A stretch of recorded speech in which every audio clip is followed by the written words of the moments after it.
Is Ramohan, JL in History from Government Junior College, Kachigoda. Today we are going to discuss Alauddin Khilji's reform. In the previous class, we studied Alauddin Khilji rule and administration also, his expedition, especially his conquest over North India as well as Deccan. In Deccan, he defeated the four important dynasties, that is Yadava, Kakatiya, Hoysala, and Pandya. So these dynasties were completely defeated and plundered also. They were forcefully, agreed to the agreement between the Khilji dynasty and Delhi Sultanate to and the South dynasty. So there was a agreement, there was a beauty between these dynasties. That's what he expanded the kingdom from North India to South India also, but he did not occupy the entire South India.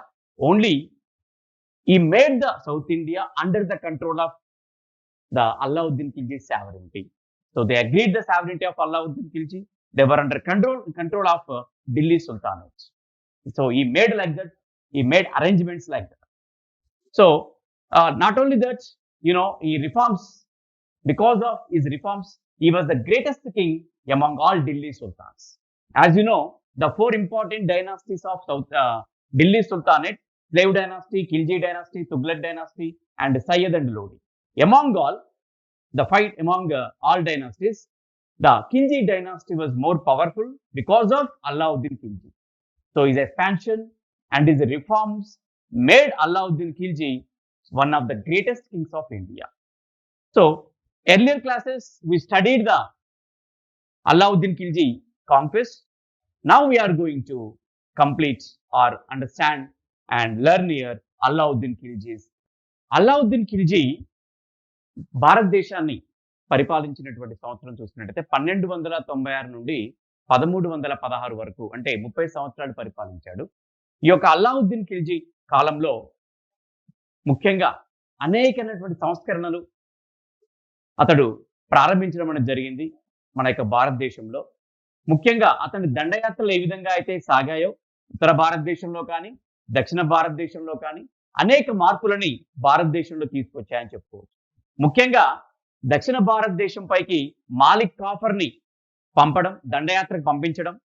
Malik copper దండయాత్రల ఫలితంగా ఈ 4 రాజవంశాలైనటువంటి యాదవ, కాకతీయ, హోయసాల మరియు పాండ్య ఈ 4 రాజవంశాలు ఢిల్లీ సుల్తానుల చేతిలో, సైన్యాల చేతిలో ఓడిపోవడం మరియు వీరి అపార ధనరాశుల్ని దోచుకోవడం అనేది అల్లావుద్దీన్ ఖిల్జీ కాలంలో జరిగింది. అంటే అల్లావుద్దీన్ ఖిల్జీ యొక్క సార్వభౌమాధికారం కానీ అతడి యొక్క అధికారం కానీ ఎంతవరకు వ్యాపించిందంటే దక్కన్ వరకు వ్యాపించింది, సౌత్ వరకు వ్యాపించింది, దక్షిణాగ్రానికి వరకు వ్యాపించిందని చెప్పుకోవచ్చు. ఆ విధంగా అల్లావుద్దీన్ ఖిల్జీ భారతదేశంలో ఢిల్లీ సుల్తాన్ని దక్షిణ భారతదేశం వైపుకు తన అధికారాన్ని మళ్లించింది అని చెప్పుకోవచ్చు. ఆ విధంగా ఘనతని అతడు మిగతా అందరి వంశాల కంటే అతను సాధించాడు అని చెప్పుకోవచ్చు.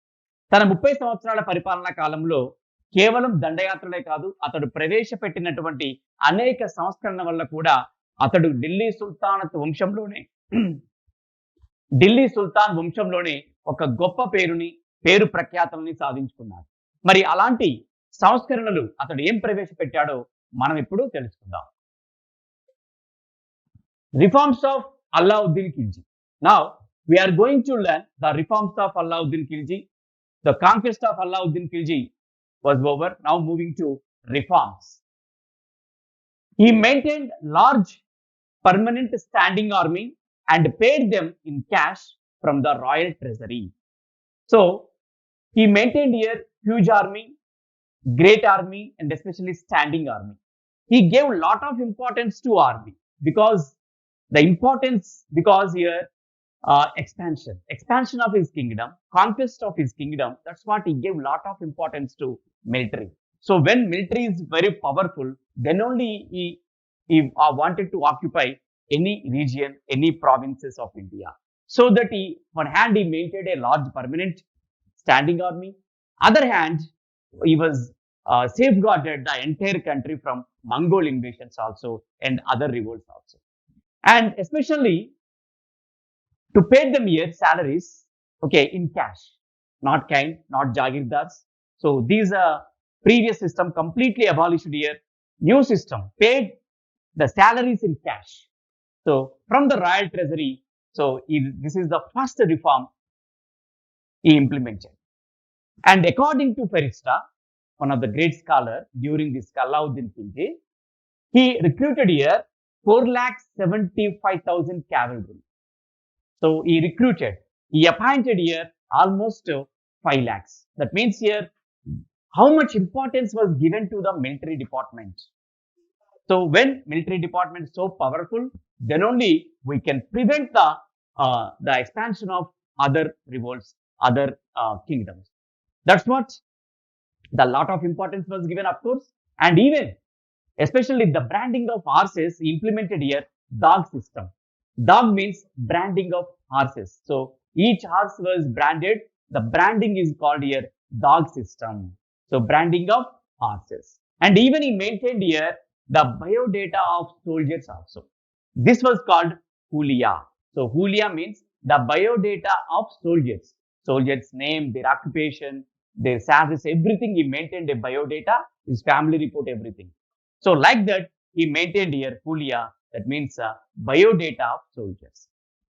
Alauddin Khilji దండయాత్రలకు ఎంత ప్రాధాన్యత ఇచ్చాడో మనకు తెలుసు. ఏ విధంగా అయితే భారతదేశాన్ని స్వాధీనం చేసుకోవాలనుకున్నాడో పూర్తిగా ఢిల్లీ సుల్తాన్ తన చేజిక్కించుకున్నాడు కాబట్టి ఆ ఢిల్లీ రాజవంశాన్ని నలుదిక్కులా వ్యాపించాలి అంటే ఒక శక్తివంతమైనటువంటి సైన్యం అతనికి అవసరం. మరి శక్తివంతమైనటువంటి సైన్యాన్ని అతడు తయారు చేయాలంటే వారికి కూడా జీతాలు సరైన పద్ధతిలో ఇవ్వాలి. అందుకే వారి జీతాలను నగదు రూపంలో చెల్లించడం జరిగింది. అంటే వస్తు రూపంలో కాకుండా, భూమి రూపంలో కాకుండా, జాగిర్దాల రూపంలో కాకుండా వారికి నగదు రూపంలో తమ యొక్క జీతాలను చెల్లించేటటువంటి ఒక పద్ధతిని, ఒక నూతన పద్ధతిని అల్లావుద్దీన్ ఖిల్జీ ప్రవేశపెట్టాడు.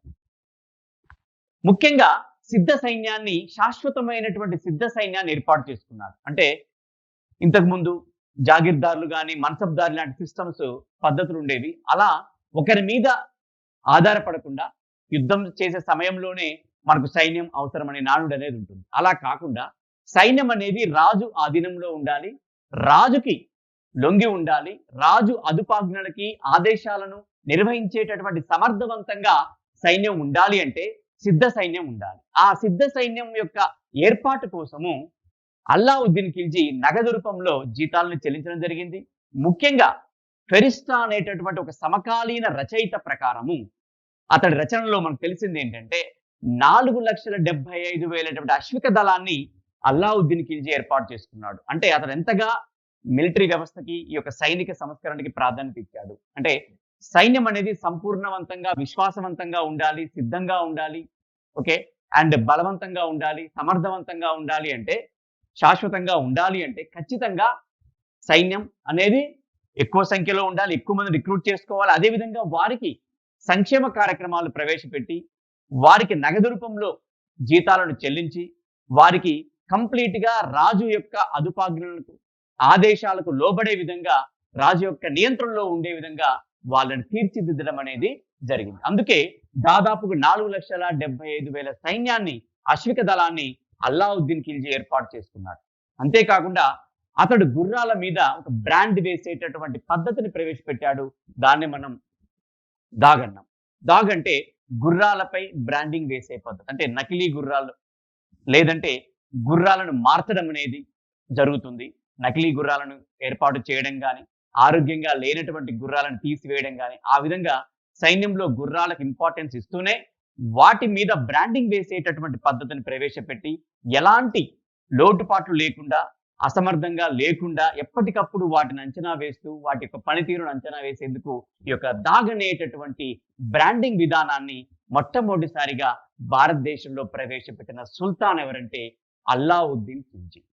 అలాగే ఎవరైతే ఈ యొక్క సిద్ధ సైన్యంలో ప్రవేశం పొందారో శాశ్వత ప్రాతిపదికన వారి యొక్క బయోడేటా, అంటే వారి యొక్క పూర్తి సమాచారాన్ని, వ్యక్తిగత సమాచారాన్ని అతను సేకరించడం జరిగింది. అంటే ప్రతి ఒక్కరి సమాచారం సైనిక పద్ధతుల్లో, సైనిక వ్యవస్థలో ఉండేటట్టుగా అల్లావుద్దీన్ ఖిల్జీ యొక్క హులియా అంటే సైనికుల బయోడేటాను ఎప్పటికప్పుడు తన దగ్గర ఉండేటట్టుగా చేసుకోవడం జరిగింది. పూర్తి సమాచారాన్ని, సైనికుల సమాచారాన్ని తన దగ్గర ఒక నివేదిక రూపంలో ఉంచేటట్టుగా ఈ హూలియాని ప్రవేశపెట్టడం జరిగింది. అంటే అల్లావుద్దీన్ ఖిల్జీ యొక్క సైనిక సంస్కరణలు అనేవి ఎందుకింత ఇంపార్టెన్స్, ఎందుకింత ప్రాధాన్యత ఉంది అంటే పూర్తిగా అతడు ఈ యొక్క సైన్యాన్ని నమ్మాడు. సైనిక బలం వల్లనే తను పరిపాలన అనేది చక్కగా చేయగలుగుతాననే నమ్మకం ఉంది కాబట్టి దానిపైన పూర్తి విశ్వాసం ఉంచి మెరుగైనటువంటి పరిపాలన ప్రవేశపెట్టాలి అంటే ఖచ్చితంగా సైన్యం సమర్థవంతంగా ఉండాలని తెలుసుకొని దానికి అత్యంత ప్రాధాన్యతను ఇవ్వడం అనేది జరిగింది. Now moving to revenue administration. So after completion of military reforms, now he focused on revenue departments because he was the first sultan who ordered for the measurement of land. So land was completely measured. He ordered the officials to measure the complete land of the Delhi Sultanate.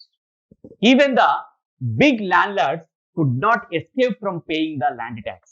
Of course, you know, the noble families, amirs, they could not pay the tax to the royal treasury. They were escaped or they were exempted. But this is the current situation, right situation. Alauddin Khilji, he introduced a stringent reform against the landlords, against the people. So those people, even the big landlords, could not escape from the paying land tax. That means they have to pay the tax to the royal treasury. And land revenue was collected in cash. Why he collected the land revenue in cash? Because he wanted to give the salaries to the soldiers in cash. So that he collected the land revenue from the landlords, from the common people, okay, in cash, not kind, not land. So his reforms provided a basis for the future reforms of Sher Shah and Akbar also. So whatever the reforms he introduced in Delhi Sultanate, after the Delhi dynasty, the Mughal dynasty came to power. So in this, Sher Shah was a great ruler and even Akbar. Okay, he was the greatest among all. So these two emperors from Mughal dynasty, they also obtained the policies, the reforms from Alauddin Khilji. So that was the greatness of Alauddin Khilji, who introduced their revenue administration. So his reforms, land reforms, provided a basis for the foundation for the future reforms of Sher Shah and Akbar also. Revenue పరిపాలనకు వచ్చినట్టయితే భూమి శిస్తు అనేది ఒక ప్రధానమైనటువంటి ఆదాయ మార్గం సుల్తానత్కి. ఈ యొక్క ప్రధానమైనటువంటి ఆదాయ వనరు అయినటువంటి భూమి శిస్తుని సేకరించడానికి ఖచ్చితంగా అధికారులు నియమించడం జరిగింది. ముఖ్యంగా అంతకంటే ముందు పూర్తిగా భూమిని మెజర్మెంట్ చేయడం జరిగింది, కొలవడం అనేది జరిగింది. అంటే రాజ్యంలో ఉన్న భూమి ఎంత, భూమిలో ఉన్నటువంటి రకాలు ఏంటి అంటే వాటి యొక్క పంటను బట్టి, నేల సారాన్ని బట్టి భూమిని కొలిచే విధంగా అతడు ప్రయత్నం చేయడం జరిగింది. ఆ విధంగా భూమి యొక్క సారాన్ని బట్టి అతడు శిస్తుని వసూలు చేయడం అనేది జరిగింది. అంటే భూమి సారాన్ని బట్టి శిస్తు అనేది ఉంటుంది. అందుకే భూమిని కొలిచేటటువంటి పద్ధతిని ప్రవేశపెట్టాడు. ఆ తర్వాత ఎవరైతే పెద్ద భూస్వాములు ఉన్నారో, ఎవరైతే భూమి పన్నుని, శిస్తుని చెల్లించకుండా ఎగవేతదారులుగా ఉన్నారో అలాంటి వారిని కూడా గుర్తించి పన్ను ఎగవేత చేయకుండా వారి చేత కూడా పన్నుని వసూలు చేయించినటువంటి ఘనత అల్లావుద్దీన్ ఖిల్జీకి చెందుతుంది. అంటే ఎవరిని కూడా ఈ యొక్క పన్ను చెల్లించడానికి లేదా ముందుకు రానటువంటి వ్యక్తుల చేత కూడా అతడు పన్ను చెల్లించేటట్టుగా చేయడం జరిగింది. ఎవరిని కూడా వదిలిపెట్టలేదనేది దీని అర్థం.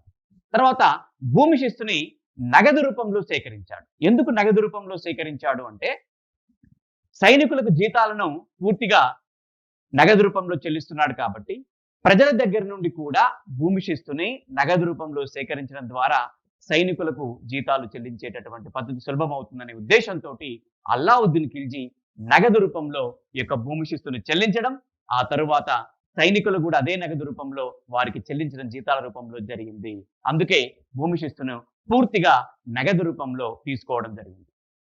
ఈ విధంగా ఇతడు చేసినటువంటి సంస్కరణలు అంటే రెవెన్యూ పరిపాలనలో చేసినటువంటి లేదా తీసుకొచ్చినటువంటి ఒక నూతనమైనటువంటి సంస్కరణలు ఆ తరువాత వచ్చినటువంటి షేర్షా మరియు అక్బర్ ఎవరైతే మొఘల్ సామ్రాజ్యంలో గొప్ప రాజులుగా పేరు తెచ్చుకున్నారో అలాంటి రాజులకు ఒక మార్గదర్శకుడిగా ఇతడి సంస్కరణలు నిలిచాయి అని చెప్పుకోవచ్చు. Market reforms. The next important reforms during the reign of Alauddin Khilji was market reform. So, why he introduced here market reforms? Because one hand military was very focused here, and he gave a lot of importance to military and soldiers, and they were paid in cash.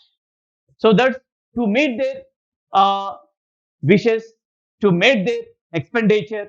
So then, other hand, he introduced here market reforms also. And first one, 4 separate markets he established in Delhi. 4 separate markets, especially for the soldiers. Okay, for soldiers here, and he established here 4 separate markets. One for completely grain, second for, of course, the butter, oil, sugar, cloth, like that. Third one, horses and slaves. And fourth one, miscellaneous commodities. So total 4 markets were established in Delhi. So who established here? Alauddin Khilji introduced a market reform. In that he established here 4 markets in Delhi, the capital city. And Shahnai Mandi. What was the Shahnai Mandi? This is the market department. So he separate department for market. He introduced here, he established Shahnai Mandi. And prices of all commodities were fixed. So before going to buy and sell the commodities, first of all, prices of all commodities were fixed completely. The department of Shahnai Mandi here fixed the prices of all commodities. So according to the prices, okay, the soldiers, the common people buy and sell, no problem. And Diwani Riyasat. It was another department to look after the activities of the market people, because anyone using here the fake measurements, okay, and fake currency, whatever it is, any forging of any material, definitely they were punished severely. If they buyers or sellers, whoever it is, okay, definitely they were completely prohibited and completely punished severely. Okay, that's what separate department, market department introduced here. That is Diwan-e-Riyasat. It was headed by Naib-e-Riyasat. So he was the officer in charge of Diwan-e-Riyasat. There are Shahnai Mandi, a marketplace, market department. There is another one, that is the Diwani-e-Riyasat, which looked after the activities of the people, the market people. And here, each and every merchant was registered. The registered merchants only, okay, and have the place in the market. So each and every merchant was registered, and they have to sell their commodities in fixed price. If any violation, definitely severe punishment was, okay, there applicable. And secret agents to look after the activities of the people, the market people, especially here again, okay, munions, the secret agents also allotted. Okay, there are very commonly mingled with the people and observed the activities of the market people, and they gave to report to the Sultan or market officer. Then it leads to punishment, of course, after the violation. And the Sultan also sent slaves to check the prices of the market. So Sultan himself also, he sent slaves, the boys of slaves, okay, he sent here the slaves to the market and check the prices of the market. So like that also, not only depend upon munion, the secret agents, other hand, he sent the slaves also to check the commodities of the market. So that was the keen observation of the Alauddin Khilji, why he given lot of importance to the market reform. That's what he is carefully observing the market activities. And violation of regulations was severely punished. So after the observation of Munians, after the observation of the slave people, definitely any violation, any fake, okay, measures, any fake weightage also there, weighing missions like that, any violation observed here, identified here, definitely the people were severely punished. So these were the great reforms of the Alauddin Khilji. Separate market department, separate regulation, a officer, and even though not only depend on the market people, the head officer, the separate market department, he himself here sent slaves to look after, to observe the prices of the market. So what a importance, what a significance it has during the Alauddin Khilji's role. You understand. Now, any violation, definitely punishment always leads. Alauddin Khilji market సంస్థలను చూసుకున్నట్టయితే సైనిక వ్యవస్థకి ఎంత importance, ఎంత ప్రాధాన్యత ఇచ్చాడో, మరొక వైపున సైనికులకు కావలసినటువంటి నిత్యావసర వస్తువులు కూడా తక్కువ ధరకు సులభంగా వారికి దొరికే విధంగా ధరలను కూడా నియంత్రించాడు. అందులో భాగంగా ఢిల్లీలో ఒక 4 ప్రత్యేకమైనటువంటి మార్కెట్లను ఏర్పాటు చేయడం జరిగింది. అందులో ఒకటి కంప్లీట్‌గా ధాన్యం కోసము, మరొకటి పంచదార వస్తువులు, ఇతర వస్తువులు కావచ్చు. ఓకే. అలాంటి వస్తువుల కోసం, నిత్యావసర వస్తువుల కోసం ఒక మార్కెట్, మరొక మార్కెట్‌ని బానిసల కోసము, గుర్రాల కోసము మరొక మార్కెట్‌ని, చివరిగా ఇంకా ఏమైనా వస్తువులు ఏవైనా ఉంటే వాటి కోసం మరొక ప్రత్యేకమైనటువంటి వాటి కోసము మరొక అంటే 4 మార్కెట్ కేంద్రాలను ఢిల్లీలో అతను నిర్మించడం జరిగింది, స్థాపించడం జరిగింది. అంటే దేశం మొత్తం ఈ ఇతర ప్రాంతాల్లో ఇలాంటి మార్కెట్‌లని అతను స్థాపించాడు అంటే దానికి పూర్తి సమాచారం మన దగ్గర లేదు. కానీ ఢిల్లీలో మాత్రం ఒక 4 ప్రత్యేకమైనటువంటి మార్కెట్‌లను ఎస్పెషల్లీ సైనికుల కోసమే ఈ యొక్క 4 మార్కెట్‌లని స్థాపించినట్టుగా, ఏర్పాటు చేసినట్టుగా మనకు తెలుస్తుంది. ముఖ్యంగా ఈ మార్కెట్ వ్యవస్థని నియంత్రించేటందుకు ఒక షహనాయి మండి అనే ఒక దానిని కూడా ఏర్పాటు చేశాడు. ఒక శాఖను ఏర్పాటు చేశాడు.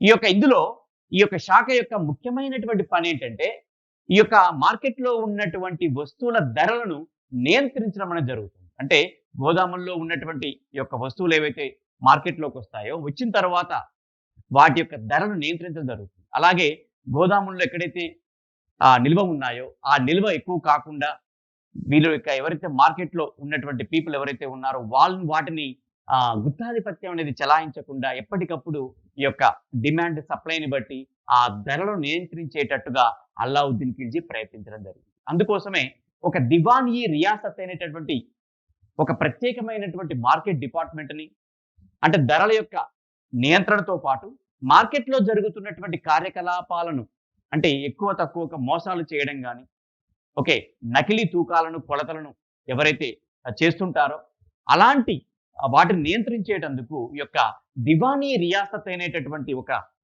మార్కెట్ శాఖని, అలాగే అందులో ఒక ఆఫీసర్‌ని కూడా, నాయిబ్-ఈ రియాసత్ అయినటువంటి ఒక అధికారిని కూడా నియమించి ఎప్పటికప్పుడు మార్కెట్‌లో జరుగుతున్నటువంటి అన్యాయాలు కానీ, అక్రమాలను కానీ చూస్తూ వాటిని ఎప్పటికప్పుడు నియంత్రిస్తూ, అలాంటి వాళ్ళు ఎవరైనా ఉంటే వారిని పూర్తిగా బంధించి వారికి పనిష్మెంట్ ఇచ్చేటట్టు సుల్తాన్ దగ్గరికి పంపి పనిష్మెంట్ ఇచ్చేటటువంటి వ్యవస్థ కూడా అల్లావుద్దీన్ కాలంలో ఉంది. అంటే ఒక ప్రత్యేకమైనటువంటి ఒక మార్కెట్ శాఖను ప్రవేశపెట్టి ఎప్పటికప్పుడు వీరి యొక్క చర్యలను నియంత్రించడానికి, లేదా అదుపు తప్పినప్పుడు వారిని శిక్షించేటటువంటి అధికారం కూడా వీరికి ఉంది. ఆ విధంగా పూర్తిగా అల్లావుద్దీన్ ఖిల్జీ మార్కెట్ సంస్కరణ అనేవి అదుపులో ఉంచడానికి అనేక రకాల ప్రయత్నాలు చేశాడు. అందులో భాగంగా ప్రతి వ్యాపారి కూడా ఖచ్చితంగా మార్కెట్‌లో తన యొక్క పేరును నమోదు చేసుకోవాలి. ఎవరైతే మార్కెట్‌కి ఎంటర్ అవుతున్నారో, మార్కెట్‌లో తమ వస్తువులని అమ్మదలుచుకున్నారో అలాంటి వారు ఖచ్చితంగా ఒక వ్యాపారిగా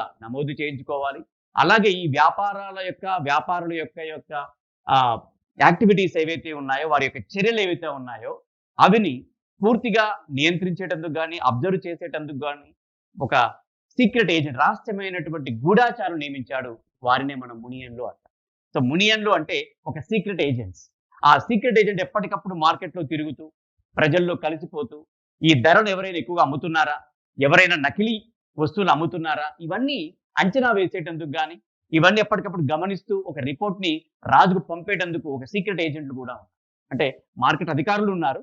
వాళ్ళని కాకుండా మరియు ప్రత్యేకమైనటువంటి రహస్యంగా గూఢాచారులు కూడా నియమించి వారి యొక్క చర్యలను ఎప్పటికప్పుడు గమనిస్తున్నాడు అల్లావుద్దీన్ ఖిల్జీ. మరొకటి ఏంటంటే సొంతంగా బానిసల అబ్బాయిలను కూడా పంపడం జరిగింది. యువకులైనటువంటి బానిసలను, చిన్న చిన్న పిల్లలను కూడా మార్కెట్‌లోకి పంపి వారికి వ్యాపారులు ఏ విధంగా అమ్ముతున్నారు, ఎక్కువకు అమ్ముతున్నారా, తక్కువకు అమ్ముతున్నారా, ఏమైనా మోసాలు చేస్తున్నారా కొలతల్లో, తూనికల్లో, ఆ మోసాలు ఎప్పటికప్పుడు గమనించడానికి ఈ యొక్క బానిసల పిల్లల్ని కూడా పంపి, ఆ విధంగా వారి యొక్క చర్యలను గాని, వారి యొక్క కార్యక్రమాలను గాని, మార్కెట్‌లో ఉన్నటువంటి యాక్టివిటీస్ గాని ఎప్పటికప్పుడు గమనిస్తూ, ఇవి గనక ఎవరైనా అదుపు తప్పినప్పుడు, ఎవరైనా వీటిని అతిక్రమించినప్పుడు ఏవైతే నిబంధనలున్నాయో, నమోదు చేయబడ్డటువంటి వ్యాపారి ఖచ్చితంగా ఏ ధరలకు అమ్మాలి, ఎంత క్వాంటిటీ అమ్మాలి, ఇవన్నీ కూడా ఎప్పటికప్పుడు నమోదు చేయబడుతున్నాయి. అంటే ఈ రూల్స్, ఈ నిబంధనలు ఎప్పటికప్పుడు గమనిస్తూ ఎవరైనా సరే పూర్తిగా అదుపు తప్పినప్పుడు గాని, పూర్తిగా ఈ యొక్క నిబంధనలను అతిక్రమించినప్పుడు ఖచ్చితంగా వారిని శిక్షించే అధికారం కూడా సుల్తాన్‌కుంటుంది, ఖిల్జీకుంటుంది. అందుకే నిబంధనల ఉల్లంఘనకు జరిగినప్పుడు ఖచ్చితంగా కఠినంగా శిక్షించేటటువంటి అధికారం కూడా సుల్తాన్‌కుంటుంది. ఆ విధంగా పూర్తిగా మార్కెట్‌ని తన నియంత్రణలో ఉంచుకున్నటువంటి చక్రవర్తిగా, సుల్తాన్‌గా అల్లావుద్దీన్ ఖిల్జీ నిలుస్తాడు. అంటే సామాన్య ప్రజలకు వస్తువులు అందుబాటులో ఉండాలి.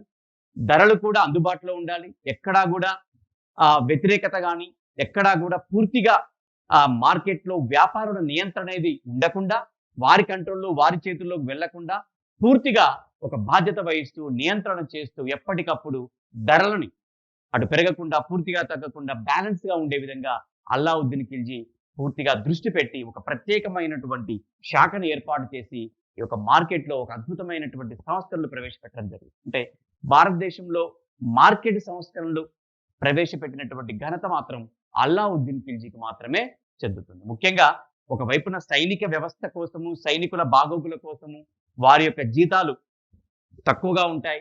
వారి యొక్క ఖర్చులు ఎక్కువగా ఉన్నప్పుడు వాళ్ళు పూర్తి బాధ్యత, పూర్తి యొక్క శ్రద్ధ ఈ యొక్క యుద్ధాల మీద గాని, ఇతరత్ర ఆక్రమణ జరిగినప్పుడు గాని వాళ్ళు పెట్టలేరు కాబట్టి, వారి యొక్క ఫోకస్ ఎప్పుడు గూడా సెక్యూరిటీ మీద ఉండాలి, రక్షణ మీద ఉండాలి అంటే, వారి ఖర్చులు ఎప్పుడైనా తగ్గుతూ ఉండాలి, ధరలు నియంత్రణలో ఉండాలని ఒకవైపున ఆలోచిస్తూ, ఈ విధంగా మార్కెట్ సంస్కరణని ప్రవేశపెట్టడం అనేది జరిగింది.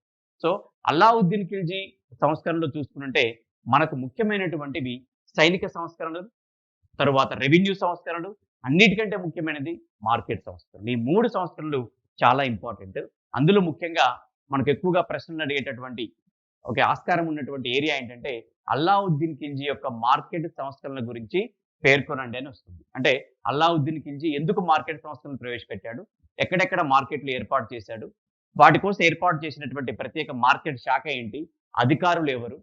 ఆ యొక్క అధికారుల పేర్లు, అలా ధర నియంత్రించడానికి ఆయన తీసుకున్నటువంటి చర్యలేంటివి? అతిక్రమించిన వారిని ఏం చేశాడు? ఇవన్నీ కూడా మనం అందులో రాయాల్సి ఉంటుంది. అంటే అల్లావుద్దీన్ ఖిల్జీ సంస్కరణలో ముఖ్యమైనవి మనం 3 అని చెప్పుకున్నాం. సైనిక సంస్కరణలు, రెవెన్యూ సంస్కరణలు, ఆ తర్వాతది మార్కెట్ సంస్కరణలు. ఈ విధంగా అల్లావుద్దీన్ ఖిల్జీ 1296 నుంచి 1316 వరకు, అంటే 30 సంవత్సరాల పరిపాలన కాలంలో అతడు చేసినటువంటి సంస్కరణ ద్వారా భారతదేశంలో ముఖ్యంగా ఢిల్లీ సుల్తాన్‌లో ఒక గొప్ప పేరుని, ప్రఖ్యాతులని, శాశ్వత కీర్తిని అతడు తెచ్చుకున్నాడని మనం చెప్పుకోవచ్చు. So, due to these important reforms as market reforms, revenue reforms and military reforms. 3 important reforms, he introduced in Delhi Sultanate. Because of these 3 reforms, he achieved a lot of progress in India, and he stood as a great emperor in India because of these reforms, especially market reforms as well as military reforms here. Great recognition, great identity among all Delhi Sultans. Even the Mughal dynasty also, he was guided actually, a great conqueror, a great reformer.